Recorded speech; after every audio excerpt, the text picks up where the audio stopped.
Käes on Vabaduste portaali toetuskampaania. Just tänu sinu panusele saame luua sisukaid analüüse, podcaste ja intervjuusid. Tutvu meie tegemistega ja toeta meid vabadused.ee/toeta. Seisame isikuvabaduste eest. Vabadused.ee. Tere tulemast kuulama ja vaatama Vabaduste portaali järjekordset vestlussaadet, kus täna on vaatluse all haridus, selle tähendus ja olukord tänases Eestis. Mina olen kirjanik ja kunstnik Margus Latik ning seda teemat olen täna palunud lahkama Metsküla kooli direktori ja õpetaja Pille Kaiseli ja Püha Johannese kooli direktori ja õpetaja Liivika Simmuli. Tere tulemast! Tere! Tere! Ma alustan ühe tsitaadiga. Ja siis veel midagi. Katsu paremini õppida. Kui sa just nii palju ei saa, kui üles on antud, pole viga. Ega ma sind selle eest ei karista. Peaasi, kui sa õpid, nii palju kui seda ka on. Püüa hästi õppida. Aga teiste käest ära kirjutada ja siis minule ette valetada, et sa ise tegid. Seda ära tee kunagi. Jääb siis nii. See on loomulikult meie kirjandusloost tuntud tegelane õpetaja Laur Oskar Lutsu Kevadest ja meil on siin jutu taustaks ka täna Palamuse kool, mis omamoodi kindlasti kannab sellist sümboolset väärtust meie kultuuriloos ja kirjandusloos. Ma võib-olla otsesõnu selle tsitaadi kohta teilt ei päri, aga ma alustaks sellisest võib-olla väga üldisest ja filosoofilisest küsimusest, et mis teie nägemuses haridus üldse on? Et kas see on teatud informatsiooni omandamine ja edastamine mingi ajaperioodi jooksul või on see ikkagi ka midagi muud või enamat? Et Liivika, kuidas sinu nägemus on olnud? Ta on ikka midagi muud ja enamat. Et võib-olla just mõne metafoori kaudu on hea avada hariduse sisu, mõtet ja ka võib-olla eesmärke,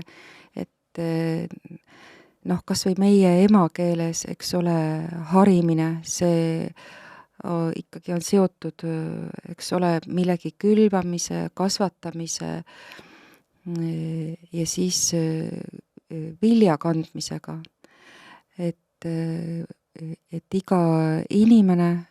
hariduse kaudu võiks kanda, eks ole, niiviisi oma nagu viljapead. Seal on nagu viljakõrrel, eks ole, on sellised sõlmed ja siis kasvuaeg. Et koolis me näeme seda ka, eks ole, kuidas tegelikult mingisugused justkui sõlmede tekkimise kohad annavad tegelikult selle tugevuse, et hiljem on võimalik sellel õrnal kõrrel pead kanda ja vilja kanda ja võib-olla kui siin õpetajatele mõelda, siis pühakirja ütlus, et kui te ei lange mullasse ja ei sure, siis te vilja ei kanna, et võib-olla mingisugune niisugune ka enese tühjendamine või enesest kõige äraandmine kuulub sinna juurde. Aga näiteks ladina päritolu educare, mille tähendus on esile tooma, eks ole, et justkui nagu skulptor, eks ole, kivirahnust toob esile kauni kuju, mis seal on peidus, eks ole, niiviisi kild killu haaval võtab, eks ole, niisugune looduslik kuju inimese poolt kujundatud niisuguse loodetavasti täiusliku vormi või ka vene keeles obrazovanie, eks ole, nagu kujundamine. Et ütleme, kristliku hariduse kontekstis on uskumus, et iga inimene on Jumala näo järele loodud ja oma potentsiaali kujuneda Jumala sarnaseks. See tähendab, et on miski, mis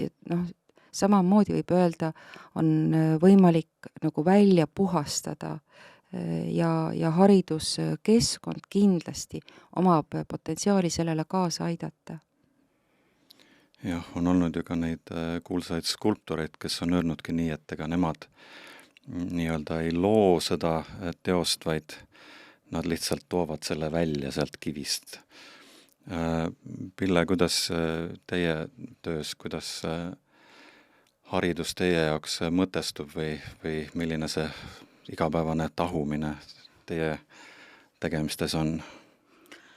Eks meil ole ka samamoodi, et meil tulevad lapsed ju esimesse klassi ja siis me nii-öelda hakkame nendega siis tegelema, neid tahuma, aga tegelikult ikka suure töö peavad lapsed ise ära tegema ja õnneks ei ole haridus juba ammu enam ainult see, et mida ma tean ja oskan, vaid ka see, et kuidas ma ümbritsevaga suhestun ja kuidas ma kaaslastega läbi saan ja mismoodi ma õpin, mida ma arvan, et mida ma endast teada saan ja kõik see laiem kompott sinna juurde siis.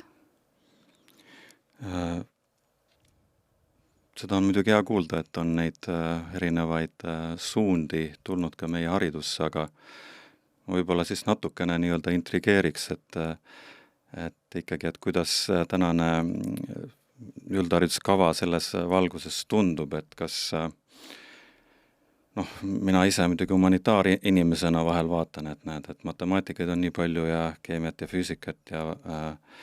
võib-olla emakeelt on samas ainult paar tundi nädalas või kirjandust, et kas meie tänases hariduskavas on, teile tundub selline tasakaal olemas, ma mõtlen siis nii reaal- kui humanitaarpoole vahel võib-olla, või siis ka selliste konkreetselt informatsiooni õppimise ja siis mingi üldise väärtuse edasikandmise vahel? Kes soovib vastata? Ma arvan, et seda õppekava koostades on püütud seda tasakaalu leida ja tegelikult need eesmärgid on väga ilusad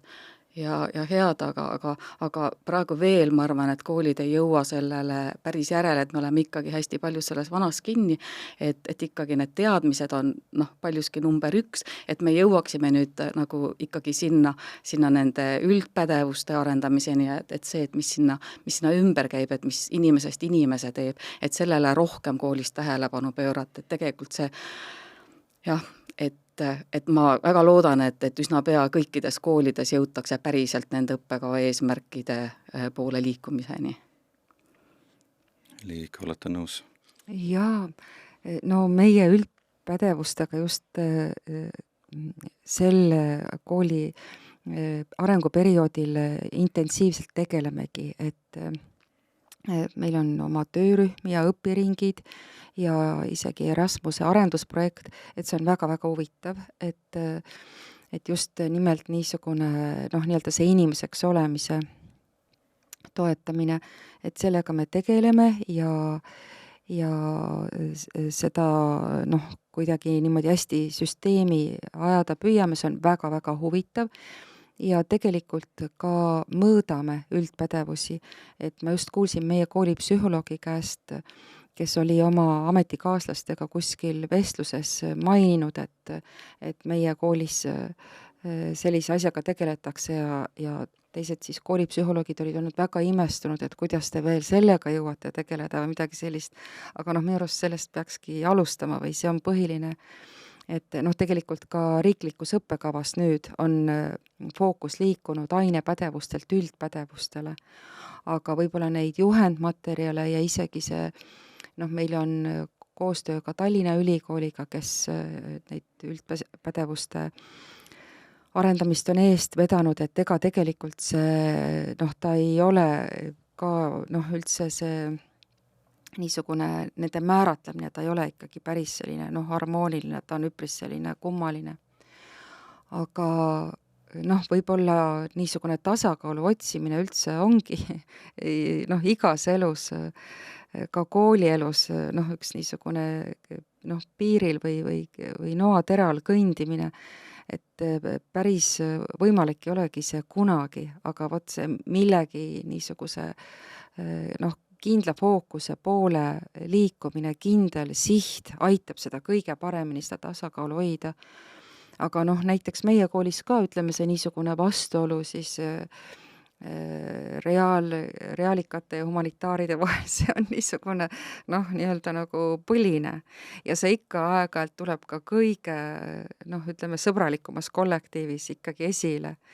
erinevates küsimustes. Ma arvan, et see on väga okei, et ja väga-väga tervistav. Aga igatahes see käib niisuguse punase traagelniidiga, et kindlasti eesti keel teeb tohutut vähikäiku, et eesti keele oskus ja see ei ole saladus, et õpetajad ju seletavad, tõlgivad emakeelt inglise keele kaudu õpilastele, et mida see sõna tähendab või kuidas see inglise keeles on, et siis on nagu kergemini mõistetav või üldse sõnavara või väljendid või kujundid, et sellega kindlasti on lood päris hullud. Et tegelikult jah, see on niisugune tuntud virin, et Elsa Gretškina ajal oli 8 eesti keele tundi ja nüüd on nendest 2 alles jäänud, et see on päris kuritegelik. Aga ega matemaatikaga üldiselt meie koolis on lood väga hästi. Ja ma ise arvan seda, et kui toetada üldpädevusi, siis kindlasti see toetab kõiki ainepädevusi, sealhulgas siis näiteks ütleme matemaatika kui nii-öelda inglite keel, et ta lihtsalt hoiab õpilasi, kui nad on rahulikud, kui nad on sellises nii-öelda mitte vales pinges, siis läheb näiteks matemaatika õppimine ka palju paremini. Aga ütleme Tallinna Tehnikaülikool või üldse reaalalade kõrgkoolid on ju väga-väga hädas, et neil ei jätku tudengeid lihtsalt sellepärast, et laia matemaatikaeksamit ei olda võimelised tegema, et lihtsalt neid on nii vähe neid, kes üldse suudaksid tehnilistele või inseneri või reaalaladele minna, et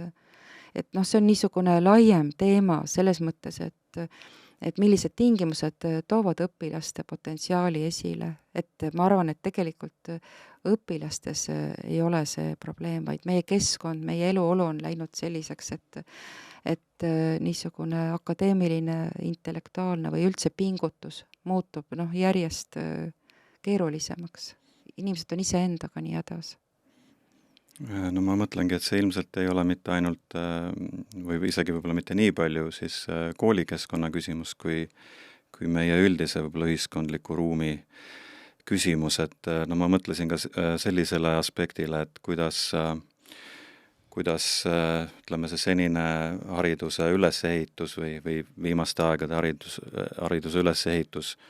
ütleme, kui ta praegu on muutumas küll, või eks ta on kogu aeg ilmselt mingis muutumises, aga mulle üldiselt laias laastus jääb mulje, et võib-olla ühiskonnas ikkagi pigem on esil selline ratsionaalsus või hästi selline nii-öelda mõistuse kesksus ja võib-olla mingile tunnetuslikkusele või loovusele või tajudele, et sellele kas just, et jääb vähem ruumi, aga seda võib-olla ei tähtsustata nii palju või ei väärtustata nii palju, et me võib-olla pigem hindame, et keegi tegi eduka karjääri, mis on ka loomulikult väärtus, aga võib-olla selle kõrval mingis olukorras hoopis olulisem on, ma ei tea, kellegiga lihtsalt osata suhelda või tulla kellelegi vastu või ilmutada kaastunnet teise inimese või üldse kõige elava suhtes, et kuidas teile tundub, kas me oleme olnud ühiskonnas orienteeritud äkki liiga palju tulemusele ja mitte protsessile ja kuidas meie haridusolu seda peegeldab või ei peegelda täna? Pille, kuidas sa arvad? Jaa, minu meelest on olnud siiani see tulemusele orienteeritus ikka väga suures ülekaalus, ja tõesti, et ühelt poolt õppekava need eesmärgid, et need on sellised üllad tegelikult ja kuhu poole nagu päriselt, mina ise tunnen, et ma tahaksin liikuda, aga teisest küljest, et kui õppematerjalid seda veel tegelikult ei toeta, et ikkagi need õppematerjalid on ainekesksed, ja kui me reastame koole ka ikkagi igal kevadel nende riigieksami tulemuste järgi, mis tegelikult mõõdavad ainult ainealaseid oskusi, et mitte seda arengut ja protsessi, et siis tegelikult me olemegi nagu lõhkise küna ees natukene. Et jah, ikka see tulemus paistab silma, aga see, et kuidas sinna tulemuseni jõutakse, mis hinnaga ja kas need lapsed on tegelikult vaimselt terved ja rõõmsad seal juures, seda mõõdetakse vähem ja sellest räägitakse, õnneks nüüd viimasel ajal järjest rohkem. Jah, et siin see õpetaja Lauri tsitaat ju ka mõnes mõttes, et kui nüüd mõelda, et see on õpetaja, et mida ta siis antud olukorras, mida ta täpselt õpetab, et ega ta ju ei õpeta otseselt mingisugust konkreetset nii-öelda teadmist selles mõttes, praktilises mõttes või siis mingit tehnilist pädevust, aga ta õpetab võib-olla seda, et tuleb ausaks jääda ja võib-olla see on rohkem vahel väärt, kui siis tõesti, võib-olla pingutusega sooritatud hea tulemus, aga mingisuguse muu tagajärjega, mida siis pärast tuleb justkui kas siis leevendada või millega tuleb tegeleda. Et Liivika, kuidas teie koolis, kas te näete laste hulgas sellist, ma nüüd võib-olla natuke liialdan väljendiga, aga ütleme läbipõlemist või? Läbipõlemist, üldiselt õpilased ikka nad kurdavad ju, et nad on koormatud ja kurnatud ja ka ütleme üleväsinud. Aga nad ei ole mitte ainult seda, et nad on ikkagi ka nagu elurõõmsad ja hoogsad ja kuidas ma nüüd ütlen, et me oleme ju teises olukorras. Mul tuleb meelde üks selline naljalugu oma perekonnast, kus üks mu poeg käis spordisaalis ja tal käis seal sõber kaasas. Ja sõber ei olnud eriline spordimees. Ja siis mul poeg ütles, et kuule, et mis sa ikka käid, et on näha, et sa sind nii väga ei huvita, et sa ei pea kaasa tulema. Ja sõber ütles, aga ma vähemalt ei söö sel ajal. Et natuke saab praegusele põlvkonnale ju kuidagi panna sinna, eks ole, asemele selle nutineeduse, eks ole.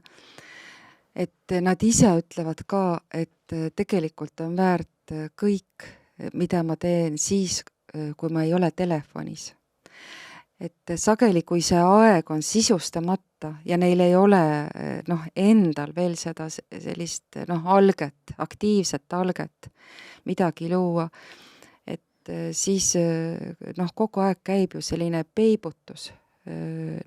ikkagi nii-öelda elule ilma ekraanita või väljaspool ekraani.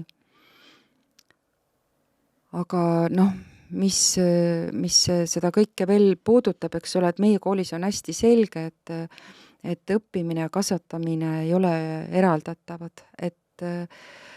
õpetamine ilma kasvatamiseta, ma pean selle all silmas just neid tingimuste loomisi või mingisugust keskkonna loomist, kusjuures õpetaja isiksus on seal sageli kõige olulisem see keskkonnatingimus. Et see on skisofreenia, et kõigepealt ikka saad kuidagi nagu selle nii-öelda energia ja meelsuse ja suhted ja suhtumised ja kõik paika. Ja siis seal peal tegelikult ega sageli see õppekava täitmine, ta on ju ka alibi. Et seal taga on ikkagi see inimhinge kasvamine ja sirgumine ja millegi püüdlemine, midagi sellist. Et ma arvan, et seal ainete all ja taga ja kohal on midagi väga palju enamat, kui õpetajad ise on hästi teadlikud. Ja ega minu arust lapsed saavad sellest aru, et tänapäeva lapsed on tegelikult väga läbinägelikud ja nutikad ja ma peaks ütlema, et professionaalsed. Nad saavad aru, kes on kes, miks midagi toimub. Ja ma ise ka klassijuhatajana hommikul astun klassi, siis nad teavad küll, neil on vaja kasti tuua telefonid, noh, kui nüüd see telefonide teema siia tuua sisse, eks ju, et siis ma ütlen, et noh, alguses mõtlesin, vabaneme nutineedusest, nüüd ma ütlen tere hommikust, vabaneme needusest ja siis nad ütlevad kohe, et aus värk või midagi sellist ja nad on, ega nad vabal tahtel ei kipu panema, eks ju, aga nad ka ei protesteeri kunagi ja on väga mures, et on koole, kus ei hoolita suhetest, ei hoolita nende sõltuvustest, nende vaimsest tervisest, nende toitumisest, nende liikumisest, et see lihtsalt on niivõrd terviklik kogu see nägemus. Ja nad ise seisavad selle eest, et minu arust on tänapäeva lapsed ja noored hästi teadlikud. Peab lihtsalt toetama. Pille, kuidas teil maalastega, kas seal ekraan kutsub vähem või on ka seal seda probleemi tõesti, et see lihtsalt kõikvõimalikud ekraanid võtavad nii palju, ütleme, aega ja tähelepanu lastel ära või see on selline, sellel on ta on nagu kerge peibutuseks, ise ei pea väga midagi pingutama ja juba saad mitte ainult tingimata meelelahutust, loomulikult sealt võib omandada ka informatsiooni ja nii edasi, aga ühesõnaga, kuidas Metskülas selle küsimusega on?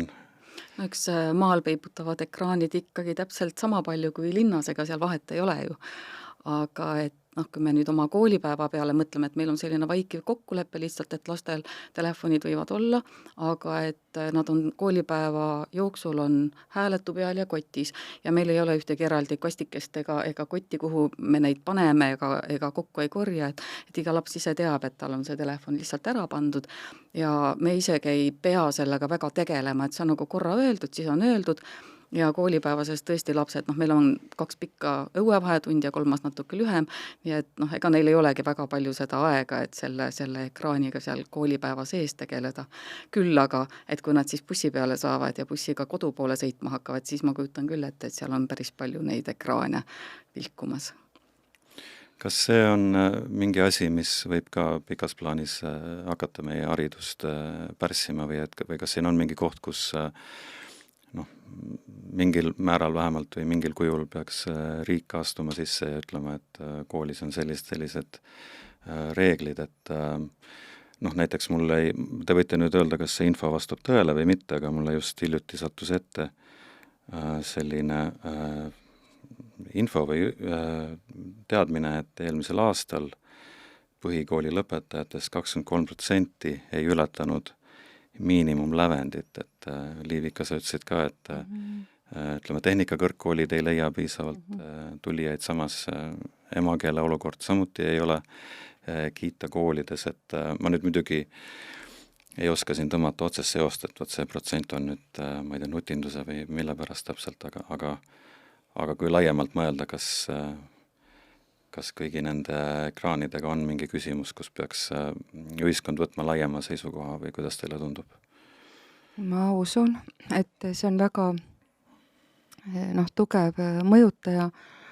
ja väga tänuväärset tööd teeb minu arvates ajuteadlane ka Jaan Aru, kes kas või näiteks, ma nüüd just hiljuti lugesin küll ainult pealkirja ajapuudusel, aga et koolieelses eas lapsel on ekraanist rohkem kaotada kui võita. Et mõnikord, kui vaatad, kuidas kärudes istuvad lapsed, telefonid käes, mul on nagu tahtmine lihtsalt astuda juurde ja täitsa pisarad tulevad silma öelda, et ärge tehke seda, et ta peab hakkama varsti lugema õppima ja tal läheb see raskeks. Ja siis juba kõik need kooliraskused ja nii edasi. No ma usun, et inimest determineerib tema keskendumisvõime, tema suutlikkus suunata ja hoida tähelepanu. Ja selle sama pealt ju ikkagi kujuneb ka haridus inimesel endal, tema enda haridus. Ja kui ütleme jällegi kristlik kontekst, eks ole, et tegelikult selline sisemise tähelepanu võime on ka see, mis inimese nii-öelda igavikulist saatust mõjutab, siis lihtsalt see niivõrd nõrgeneb, et inimesed ei ole võimelised vaikima, tajuma enda mõtteid, nende päritolu, ennast suunama, ennast, eks ole, pidurdama, vahet tegema impulssidel, neid taltsutama. Et õppimine siin tegelikult on ainult selline jäämäe, vee pealne osa, mida me näeme. Tegelikult võib see kõik olla veel keerulisem, aga siin juba eeskätt sõltub ikkagi ju palju vanematest,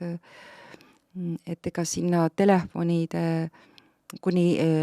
laps ise otsustab näiteks, nagu me koolis näeme, et kustutatakse ära äpid, et soetatakse endale nuputelefon või hakatakse seda regulaarselt ise piirama, et tegelikult sinna on vaja jõuda. Et see on nagu noore inimese sisimotsus, et ta ütleb, et ma kustutan TikToki ja mul tulevad ellu värvid, ma hakkan märkama, ma hakkan ise tahtma midagi teha, mul tekib nii palju aega ja nii edasi. Et seni kaua aseainet peavad ikkagi pakkuma inimesed, täiskasvanud inimesed ise, et vanemad enda aja, enda mingisuguse elukorraldusega. Et jah. Kas me oleme äkki lapsed natuke üksi jätnud üldse, ma mõtlen ühiskonna tänas olukorras, võib-olla mingil määral paratamatusena, et kõik on nii hõivatud, aga et kas see nii-öelda tõmme ekraanide juurde võib olla ka sellest, et me lihtsalt annamegi seal kärus sellele lapsele selle tahvli kätte ja ise oleme siis mureta või? Ta on lapsehoidja, eks ole, tasuta ja väga tõhus lapsehoidja. Et see lihtsalt, ma arvan, et on nagu nii ja naa, et on mõlemad, on ikka väga teadlikke noori peresid ja ka enda, näiteks kooli vastuvõtul me seda teemat käsitleme, et milline on teie pere, eks ole, ekraanipoliitika, sellest lihtsalt on võimalik väga palju ennustada, kuidas kõik see edasi minema hakkab. Et ma arvan, mõned riigid on ju reguleerinud üldse, eks ole, interneti kasutamise koolis ja mul oleks küll hea meel. Meil ei ole vahet, meil oleme selle ise ära teinud ja see on mingis mõttes üks kooli tugevamaid väärtusi ka õpilaste endi arvates. Me just sellel nädalal lõpetasime vastuvõttu gümnaasiumisse, kus tulevad, eks ole, 15-16-aastased meie jaoks uued noored ja ütlevad, et me tahame tulla siia sellepärast, et me oleme kuulnud, et teil on see telefonid reguleeritud. Et see on väga tore. Aga huvitav siis jah, et noored ise nii-öelda saavad kas siis teadlikult või alateadlikult aru sellest teatud piirangu väärtusest või kuidas piirang võib miskipidi anda vabaduse meile üldse. Aga ma nüüd võib-olla natukene liiguks üle või edasi täpsemalt teise perspektiivi või sellise valdkonna juurde, et vaataks või küsiks teilt hariduse olukorra kohta sellises laiemas sotsiaalses või võib-olla ka poliitilises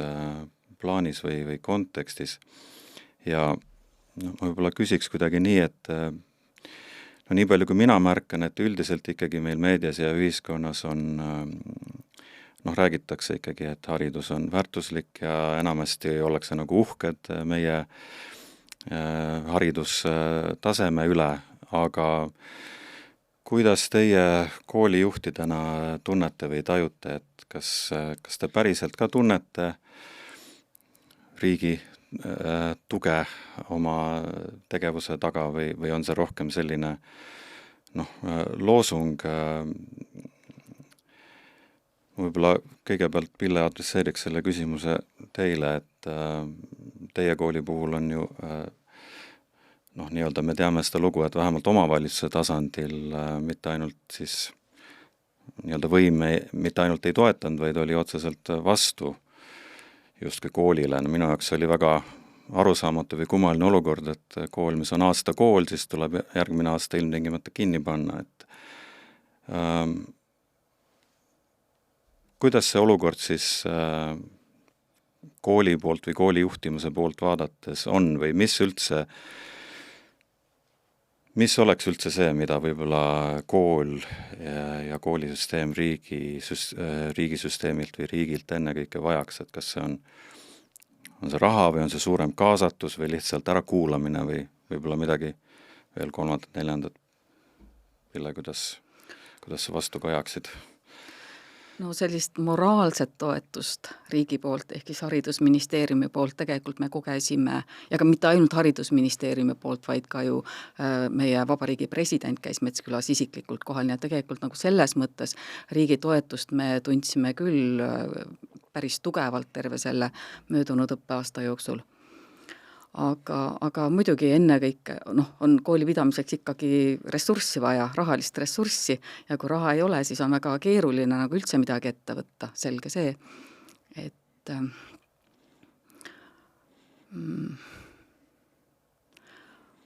aga et muidu, kui nüüd mõelda seda, et mida riik, nagu jah, sõnades väärtustatakse haridust ja teiselt poolt oma koolis ma tunnen ka, et ka meie pered kindlasti väärtustavad haridust. Ja kui nüüd mõnda aega tagasi käis just läbi see, et kui paljud lapsed käivad üldse oma kodule lähimas koolis, siis see oli nagu üllatavalt suur protsent, et Tallinnas oli vist üle 60% lastest ei käi oma kodule lähimas koolis ja see on siis ju tegelikult selge märk sellest, et vanemad peavad nagu väga oluliseks seda, et missuguses koolis nende lapsed käivad, ehk siis, et pered ikkagi väärtustavad haridust, nad tahavad oma lastele nii-öelda parimat kooli ja ka meie kooli näitel on see sama, et väga paljud lapsed käivad kaugemalt, et pikim koolitee on meil ikkagi 25 kilomeetrit, et sõidetakse mitmest koolist mööda ja tullakse meile. Et vanemad väärtustavad ja siis nad ka toetavad kooli igati nii, nagu nad saavad. Aga riigi poolt tõesti, et nüüd see, et me ütleme, et haridus on tähtis, haridus on väärtuslik, aga teiselt poolt jälle nagu need teod ei tule hästi järele, et seesama need õpetajate palga küsimus, eks, et see kuidagi ei taha järele tulla, et seal ongi see, et lapsed õpivad rõõmuga ja motiveeritud siis, kui klasside ees on lemmikõpetajad, aga kust me need lemmikõpetajad saame koolidesse, kui palk ei ole motiveeriv ja noored lihtsalt ei kaalugi sellepärast siis seda kooli lemmikõpetajaks tulemist. Et seal on jah käärid praegu veel. See õpetajate teema on ka kindlasti üks, mille juurde ma tahtsingi ka tulla ja võib-olla ma küsingi siis selle kohta, et hiljaaegu panin kirja meie haridus- ja teadusministri ütluse, kui siis just mõned päevad tagasi ka õpetajate lehes ilmus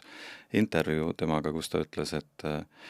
õpetajate palgatõusuks kahjuks võimalusi ei ole, antud aastal vähemalt. Samal ajal tõusid ministeeriumi ametnike palgad sellel kevadel ja on siis selline kinnitus või tsitaat temalt, et olen olnud ministeeriumi ametnike suhtes kiuslik ja pole palgatõusu lubanud, aga nii pikalt ei pea inimesed vastu selles olukorras. Kas õpetajad peavad vastu või kui raske või kerge üldse on leida õpetajaid oma kooli? Liivika, kuidas sinu kogemus on?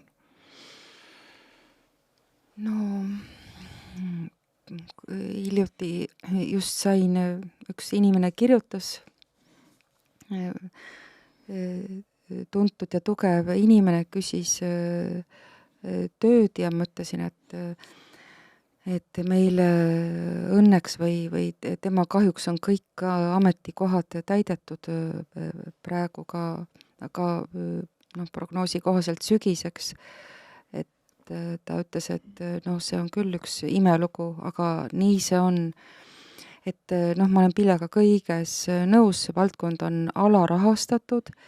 ja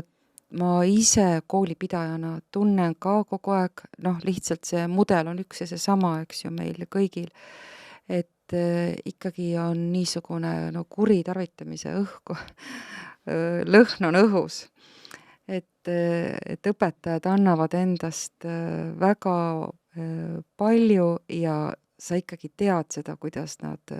toime tulevad, et noh, näiteks kas või koolilõuna on paljudel õpetajatel kodust karp kaasas, nad lasevad selle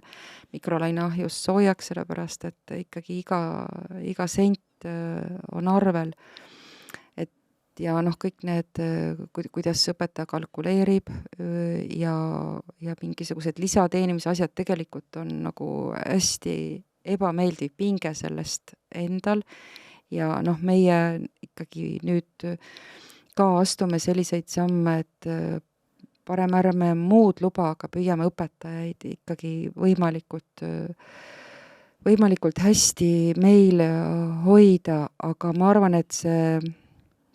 haridussüsteem laiemalt tegelikult, mida ta siis kuritarvitab, väga huvitav selline asjaolu, et meil oli just sel nädalal üks nõupidamine siis ühe äriorganisatsiooniga, kes sealt inimesed mingil määral, noh üldse meie kooli tegelikult, kuna me oleme sündinud nii äbarikuna ja tegelikult vaatamata oma ilusale majale oleme selleks ka jäänud. Et siis, kes meid nagu lähemalt tundma õpib, ikkagi hakkab kohe aitama. Et ühesõnaga meid väga palju aidatakse ja toetatakse ja vot siis milles siis see konkreetne selle nädala lugu seisnes, et me saime siis sellist tuge, et me oma majasisese juhtide arenguprogrammi siis liikmetele saime teha ühe sellise hästi huvitava professionaalse profiili testi ja see tõesti oli väga-väga huvitav, et seal kiiresti pidid inglise keeles vastama küsimustele ja enne imeta nagu mõistis täielikult sind, eks ju. Ja meil olid väga huvitavad arutelud enda siis kollektiivis need veel jätkuvad, aga siis see, kes neid teste tegi, ta ütles, et seal on siis üks selline karakteristik, nii-öelda supervõime, eks ole, mida väga harva kohtab äriorganisatsioonides belief ehk inimese selline nagu sügavam arusaamine oma kutsumusest või teadmine, miks ma midagi teen ja et mul on nagu kõik seotud sellega, et ma tean, kes ma olen, mida ma teen, miks ma olen selle valinud, miks ma seda väärtustan. Ja vot siis nüüd meie majas oli see siis esimese 5 nii-öelda siis selle supervõime, kusjuures see on ka tohutu energiaallikas, kui inimesel see võime on. Et vähemalt see konsultant nimetas seda siis selliseks valgustunud nagu staadiumiks. Meil oli 50% meie inimestest oli see olemas. Et see nagu tähendab, et need inimesed on nagu jõudnud oma mingisugusele isiklikule arenguteel, nad on lihtsalt läbi mõelnud enda eluvalikud, enda prioriteedid ja tegelikult nad ju teadlikult elavad sellise kutsumuse järgi, mis ei võimalda neil tegelikult nagu rahuldavalt materiaalselt toime tulla. Ja ma arvan, et see on natuke selline rahvuslik kuritegu. Ja eile just oli meil siis põhikooli tutipäev, seal pidas tervele lennule kõne noor õpetaja, tublisti alla 30 ja ta pidas seda kõnet nii südamest, et ta seda rääkides hakkas nutma ja siis ma vaatasin, et ka teised õpetajad, kõik alla 30-aastased, nagu ka mina vanainimene, ikkagi me hakkasime nutma sellepärast, et lihtsalt see on nagu nii liigutav see töö ja need noored inimesed konkreetselt lähevad sulle nii väga korda ja sa saad aru, et kõik ei jätka gümnaasiumis ja kõik ei jätka meie gümnaasiumis, aga ikkagi sa soovid nii palju neile head, et see lihtsalt üleni nagu hõlmab kogu su isiksust või midagi sellist. Et see on nagu hästi, hästi nii ja naa. Aga nüüd, mis puudutab veel seda väärtustamist, siis jah, et see tuleb kodudest, see hariduse usk ja see on nagu vesi, ka meie õpetajate veskile, et sul on ikkagi sellised väga nagu motiveeritud häälestusega õppijad klassiruumis, aga sellest, ma olen ise mõelnud just sel aastal, on saanud ka kohutav selline nagu paine või lisapinge. Ütleme, meie kool nüüd on kuidagi saanud nii populaarseks, et sa nagu tunned, et sa elad mingisuguses piiramisrõngas. Et see nagu kestab lakkamatult. Ja, ja sa saad aru, et see ei ütle mitte midagi kooli kohta, vaid see ütleb ühiskonna kohta. Et võib-olla on mingi defitsiit kuskil. Aga meie õpetajad, raudselt on juba, sellest ikkagi juba väga, väga kurnatud. Et sellele peab lihtsalt nagu mõtlema, et kuidas sellega siis nagu toime tulla, et vanasti see oli siis, kui oli see sisseastumise aeg ja see kuidagi vaibus. Aga nüüd see on kuidagi muutunud mingisuguseks nagu lakkamatuks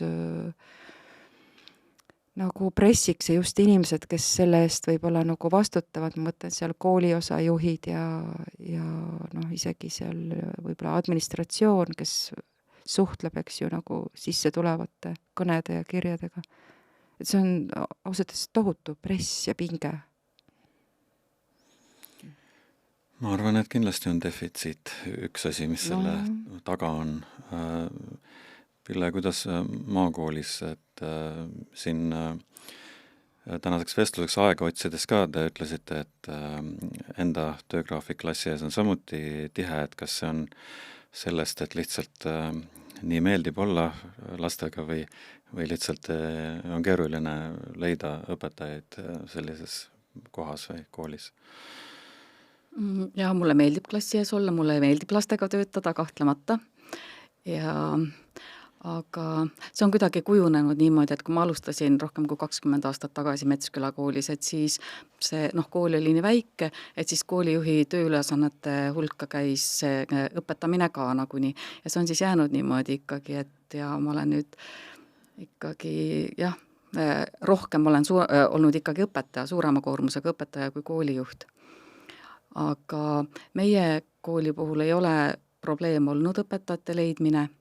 isegi nüüd, kus me kasvasime plahvatuslikult selle õppeaastaga, et oli 20 tuuri kogu meil õpilasi, nüüd on siis 35, järgmisel aastal on veel rohkem, aga ma loodan, et ka järgmisel aastal, et meil on ikkagi õpetajad ilusasti olemas ja mu unistus on see, et meie õpetajad ei peaks, ja ma ise ka, et ei peaks töötama nii suure koormusega, et üks lisainimene on meil kindlasti juurde tulemas ja teda on vaja. Aga maal on võib-olla, ka ilmselt linnas on probleem pigem just nende tugispetsialistide leidmisega, et õpetajad veel leiab, aga just, et need logopeedid ja eripedagoogid, et nendega on tegelikult väga palju suurem mure. Ma tahaks ühe teema juurde veel liikuda ja see on see, et teie mõlema juhitud koolide kohta võiks moel või teisel ju ka öelda, et need on kogukonnakoolid. Kas ja kuivõrd näete ühe kooli rolli üldse kogukonna või ka laiemalt ühiskonna sidujana? Et Liivika, isegi olles teie kooli ühe lapse vanem, et mul on jäänud seal alati tunne, et kuigi koolis on väga erinevate maailmavaadetega lapsevanemaid, ometigi on teil justkui õnnestunud mingisugune tuum nagu leida või ära siduda, mille ümber need inimesed on kokku saanud ja suudavad koos tegutseda, mis on minu meelest just üks asi, mis on viimasel ajal ühiskonnas kuidagi kaduma läinud või käest libisemas, et kuidas teie olete suutnud seda hoida? Ja ma sügavalt usun, et see meie kooli sisimtuum, eks ole, ütleme see iidne idakristlus, et ta on loomult, eks ole, universaalne ja ta ongi ühendav, et üheks selleks meie kooli funktsiooniks ma olen alati pidanud seda nagu ühendavat jõudu, just erinevate inimeste ühendavat jõudu. No see, ma arvan, on elementaarne. Ütleme, koolis mingis mõttes ju kõik peab olema kasvatuslik, eks ju. Et mida sa siis veel õpetad, kui sa kuidagi ei suuda inimesi ühendada. Et ühiskonnas, eks ole, kõik see niisugune kihistumine ja mullistumine ja segmenteerumine ja mis kõik veel. Et see on lihtsalt väga ohtlik. ja nüüd, kus me jõudsime, eks ole, muidu me olime võib-olla mingisuguste nagu maailmavaadete alusel kogunes see kogukond, eks ole, sugugi mitte nii-öelda kristlikest peredest ainult, ehkki meil olid kõikidest või on siiani muidugi kõikidest kirikutest peresid, vaid üldse niisuguse võib-olla laiema tundliku vaatega. Aga nüüd meist on saanud, eks ole, ka külakool, siis geograafilises mõttes päriselt. Ja see on väga-väga huvitav, et Nõmme inimesed, kes on ikkagi üsna konservatiivsed, on vastu võtnud ja oleme Nõmme lasteaedade hulgas väga populaarsed ja nii edasi. Ja just täna oli siis väga tore, kus meil on tulemas nüüd kooli draamaringi etendused ja meiega võttis ühendust Nõmme eakate kodu, et kas nad võiksid tulla vaatama. Ja võt alati, kui midagi sellist on, siis ma tunnen, et meie koolil on põhjus või mõte.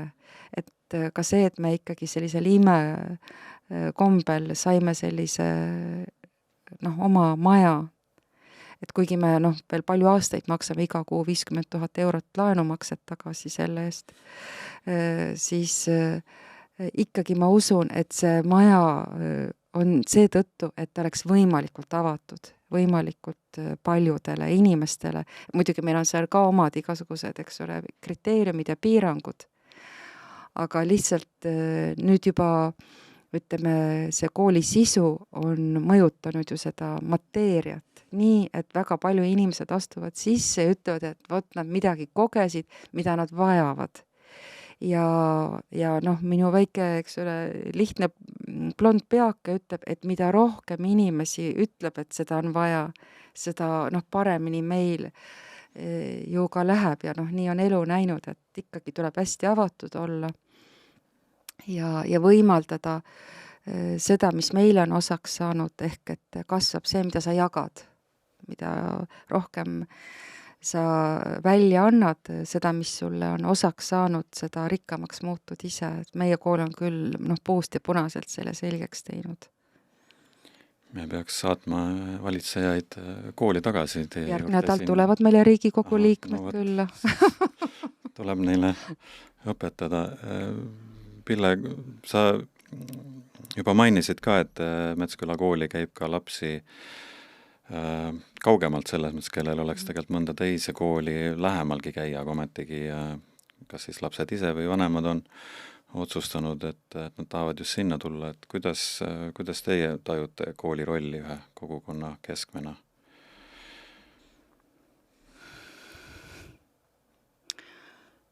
Jah, see on juba selline natukene ära leierdatud klišee võib-olla, et kool on kogukonna süda, aga kahtlemata ta ikkagi on, et mida kogukonnakooliks üldse pidada, et mulle tundub, et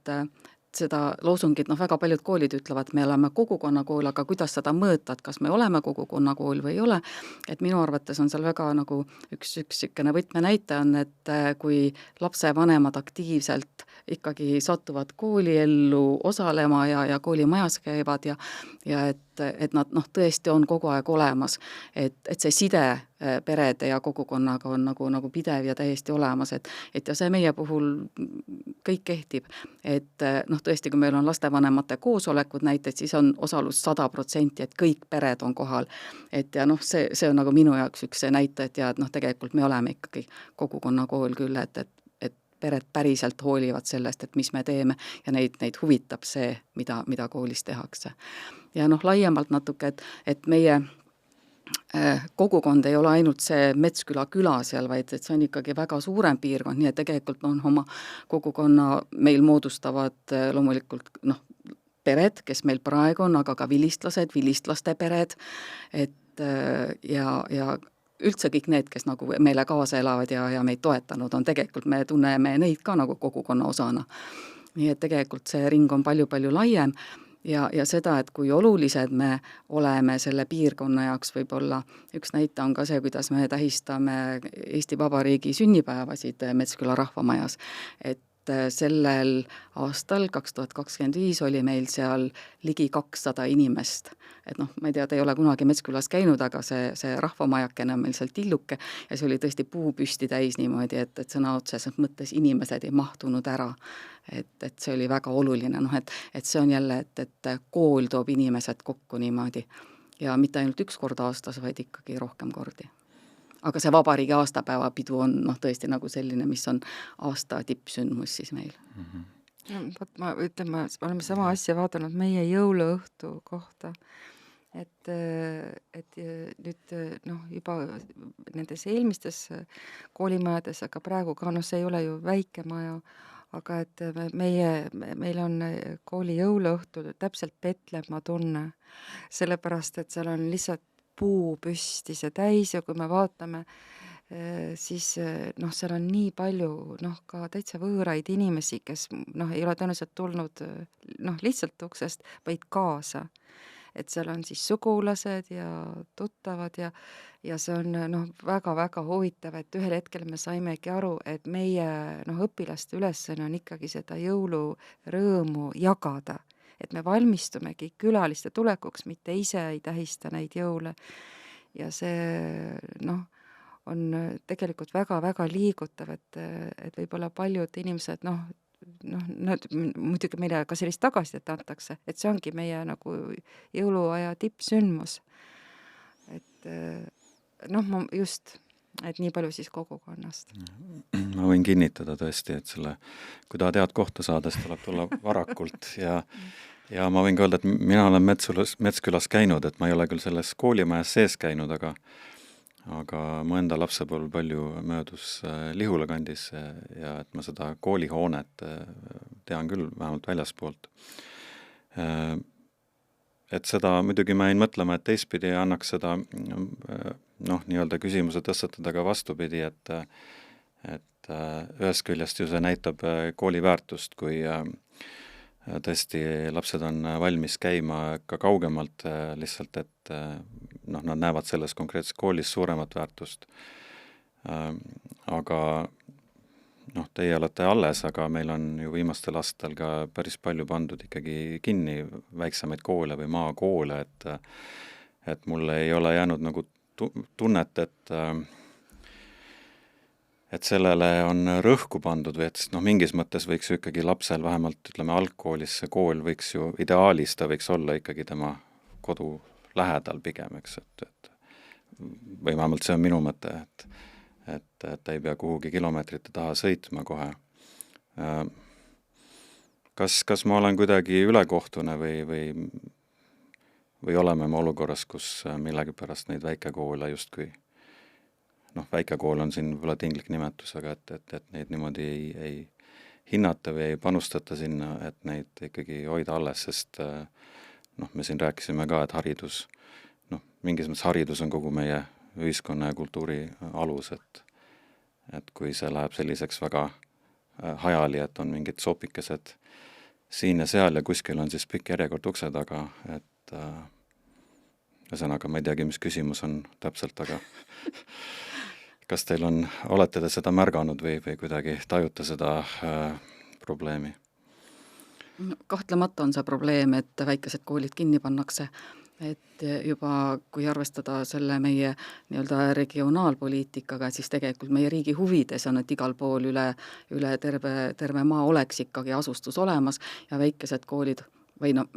see ei pea ilmtingimata väike kool olema, aga kool maapiirkonnas on kindlasti see, mis toob inimesi pigem juurde, kui et ära jääb maalt elamast. Ja see, et väike laps peaks saama kodu lähedal koolis käia, see on ka kõik õige ja tegelikult seda ju ka meie haridusvaldkonna arengukava toetab seda mõtet, et 6-klassilised koolid peaksid olema kodu lähedal ja riik tegi ju nüüd ka selle 6-klassiliste koolide toetusmeetme, et mida siis kohalikud omavalitsused saavad, aga paraku on see ette nähtud ainult munitsipaalkoolidele niimoodi, et meie kool näiteks sellele ei kvalifitseeru, kuigi me käisime küll ka Riigikogu kultuurikomisjonis seda asja arutamas, et tegelikult võiksid ka 6-klassilised erakoolid seda toetust riigilt saada, sest täpselt samamoodi antakse nendes haridust ja hoitakse elu maal ja et seal oli mitmeid põhjendusi, miks me arvasime, et tegelikult peaksid ka erakoolid seda saama. Aga No, seesama seda enam, toetus. et teie kool ju nii palju, kui ma tean, et see oli nagu rohkem olude sunnil, et see on nüüd vormistatud erakooliks, mitte nagu eraldi eesmärk, eks. Jaa, aga paraku jälle see 6-klassiliste koolide toetusmeede, et tal on nagu oma see miinuspool ka, et kahjuks ta on siis motiveerinud väga mitmeid omavalitsusi jälle neid sulgema nende koolide 7-9 ehk seda 3. kooliastet, mis ka jälle tegelikult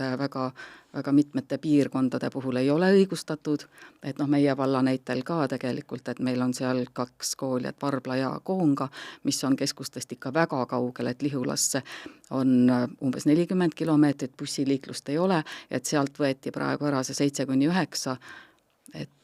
ja nüüd ongi, et juba me näeme selle õppeaasta jooksul, kuidas see kool on nagu lihtsalt tühjaks jooksnud, et kuna nüüd need vanemad lapsed hakkavad käima kuskil mujal koolis, et siis ka nooremad viiakse korraga sinna järgmisse kooli, Varblast näiteks Tõstamaale, nii et tegelikult need koolid ei kvalifitseeru nüüd enam ka sellele 6-klassilise kooli toetusmeetmele, sest seal ei ole 20 õpilast enam varsti täis. Et see on alates 20 lapsest, et jah. Jah, täpselt sama Raplamaal, kus ma ise elan, et ongi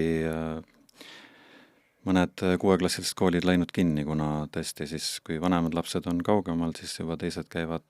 ka seal, aga absoluutselt ma olen seda meelt, et kui me siin riigis tahame, et ikkagi elu, ma mõtlen elu all antud juhul mitte neid ilusaid lillekesi siin pildi peal, vaid ka inimtegevust, et see säiliks ikkagi üle Eesti, mis minu arvates võiks ju olla tegelikult meie ma ei teagi, kõige alus, julgeoleku, meie edasikestmise kõige alus, et siis et selleks, et üks noor pere tuleks maale või et ta sinna jääks, kui ta sealt pärit on, et kindlasti üks suur kas just nõue, aga kindlasti väga suur vajadus on see, et kool ei oleks kuskil 40 kilomeetrit, et Liivika, kuidas teie, et me oleme siin küll Tallinna pool rohkem, aga kuidas siit vaatate sellist, muidugi Pühahannese kool on ka välja kasvanud sellisest ikkagi väga nii-öelda mini- või väikesest koolist, et nüüd on tõesti suur koolihoone, aga ja me alustasime ka 33 lapsega ja nüüd on siis 640 pluss lasteaed pluss eelkool, sealhulgas siis ka huvikool, aga analoogiline mure on tegelikult, see on nüüd küll niisugune jutt, aga täitsa nagu, kuidas ma nüüd ütlen, justkui näiks see tõsi taga olevat, et ka gümnaasiumidele pannakse niisugune mahunõue, ma ei mäleta, see oli väga suur see arv, palju peab ühes gümnaasiumis õpilasi olema, et meil on ta ju algusest peale planeeritud kool optimaalseks, ma teadsin, et see umbes 640 on optimaalne, eks ole, et 24-sed põhikooliklassid ja 32-sed gümnaasiumiklassid, umbes nii ta kokku teeb. Ja kõiki 2 paralleeli, sellepärast, et elu on näidanud, et kui on juba rohkem, et siis tekib see anonüümsus ja igasugused probleemid, mis tekivad ainult kvantiteedi pealt, kui see on nagu mõõdutundetu. Ja mulle näib, et just see meie gümnaasium, et ta on niivõrd optimaalne, sellepärast, et ega inimene kasvab ju suhtes, et sul peab olema suhe õpetajaga ja teistega ja jällegi nüüd, kui meil käisid gümnasistid, kandidaadid, nad ütlesid, et neil on nii imelik tunne siin vesteldes, nagu neid nähakse kui inimesi, et igal pool nad on nagu numbrid oma, eks ole, selle lõpueksami tulemusega ja testi tulemusega ja ütleme, et nad ongi harjunud endast mõtlema, et mis palju ma skoorin, eks ju. Et see ma olen, aga järsku ma olen inimene ja meil just oli eile hommikul õpetajatega selline refleksiooniring, me selle tutvumismängu nimeks panime kohtumine tundmatuga, mõeldes, et kuna meil olid sellised üllatuslikud mängud, aga selgus, et kõige suurem tundmatu oli nende noorte jaoks tema ise. ja kui ta järsku on siis sellises nagu nii-öelda suhtlusolukorras, kus tuntakse huvi tema vastu ja seal veel mingite mänguliste meetoditega, noh näiteks seal siis reaalsuunda astudes olid seal igasugused mingisugused füüsikakatsete mingisugused riistad ja tööriistad ja mis seal kõik veel. Ja siis, et et võta siit korvist, eks ole, et milline ese on nagu sinu moodi. Et näiteks üks poiss võttis patarei ja ütles, et ma olen patarei sellepärast, et igal inimesel on pluss- ja miinuspool ja ka patareisid ei tohi visata prügikasti. Et siis seda lihtsalt ei tee ära, kui sul on seal nagu sadu noori ja sellepärast tuleb hästi mõelda selle kvantiteedi ja kvaliteedi nagu suhtele, et haridust ei saa ainult Exceliga mõõta. Et see jookseb sul kokku ainult Excelis, aga kuskil järgmises Excelis see enam ei tööta. Näiteks sealhulgas, ma arvan, just näiteks kõrgkooli minek või midagi sellist või mis iganes, eks ole, siis juba mingisugused kas või majandusnäitajad või midagi sellist, et jah, ma katsuks siis kuidagi selle temaatika nüüd natuke kokku võtta, mul on küll ausalt öeldes selline tunne, et me oleme siin ainult nagu riivamisi seda pinda puudutanud ja kindlasti saaks rääkida veel väga paljudest küsimustest hariduse ümber, aga ma võib-olla viimaseks küsiks, et mis siis oleks see samm, mida tänane kool või haridussüsteem ka laiemalt, et mida ta kõige rohkem vajaks, olgu siis kas siis nii-öelda sisu poolelt, et sellelt, kuidas me haridust edasi anname, millest me alguses rääkisime või mingisuguse vormilise toe ja suuna poolest, et mida te tunnete, et millist arengut või muutust kool kõige rohkem vajaks? Pille, kuidas sulle tundub? No ikka, et see loosung, et me oleme õppijakesked ja personaalse õpitee nagu kujundajad ja õpilase toetajad, et see päriselt ka reaalsuseks saaks, et me tõesti igas punktis koolis toetaksime seda last, et meil läheks päriselt ka ikkagi see aur rohkem sellele, et õpilane õpib, mitte et õpetaja ei õpeta, et õpetaja see roll ikkagi läheks pigem toetaja ja kui siis selle nagu valmis teadmiste etteandja,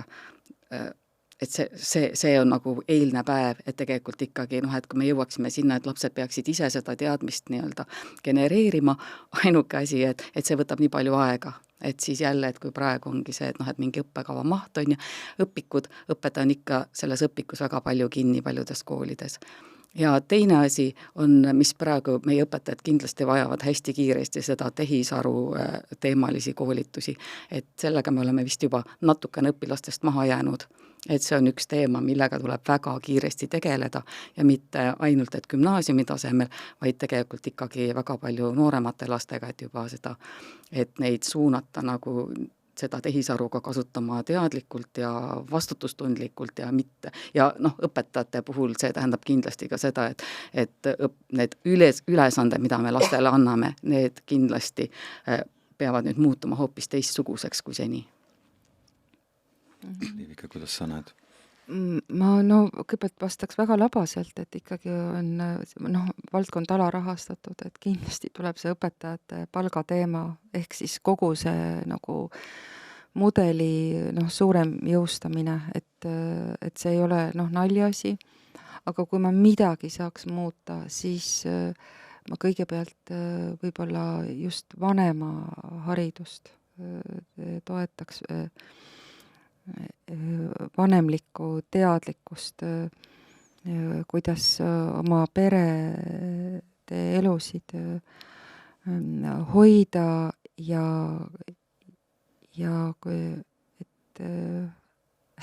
et vanemad ei lahutaks nii palju, oleks minu esimene soov lähtuvalt lastest. Sest ma näen, kui keeruline on edasi nendel lastel, kus kus peredes ei tulevad raskused, ei osata neid muul viisil lahendada ja see ikkagi väga keeruliseks teeb lapse haridustee, mis tal parasjagu on käsil. Et kui mul oleks mingisugune võluri võime, siis ma kõigepealt alustaks sellest. Jah, ma pean kahjuks tõdema, et ülearu entusiastlik see pilt mulle ei jää, et murekohti kindlasti on ja ma küll näen, et teie olete sihikindlad ja väega ja oma valdkonnas, oma nii-öelda suutlikkuse konteksti piires viite seda asja edasi, aga et ma ei tea, kas ma olen ülekohtune, aga natuke jääb mul ikkagi mulje, et see vähemalt mingil määral haridus justkui on ikkagi jäänud selliseks õhinapõhiseks antud hetkel, et ikkagi oleks vaja võib-olla natuke rohkem laiemat tähelepanu. Aga tänan teid huvitava vestluse eest, ma loodan, et võib-olla meie vestlus siis ka vähemalt väikese grammi suudab panna selle tähelepanu leidmisele ja äkki siis tuleb ime ja sünnib pikapeale ka muutus. Ja teile, head vaatajad, tahaksin öelda, et kui tunnete lähemat huvi tänaste külaliste koolide vastu, siis saate kindlasti nad üles leida kodulehtedelt või ma usun, et ka mingid Facebooki lehed on olemas ja saate nende tegemisi jälgida ja ka toetada, kui teil on võimalust ja samamoodi tuletan meelde, et see kanal, mida just parajasti vaatasite, vabadused.ee toimib samuti heade abiliste ja toetajate toel või kaasabil, seepärast võite alati minna lehele vabadused.ee/toeta ja teha endale võimaluste kohase toetuse meie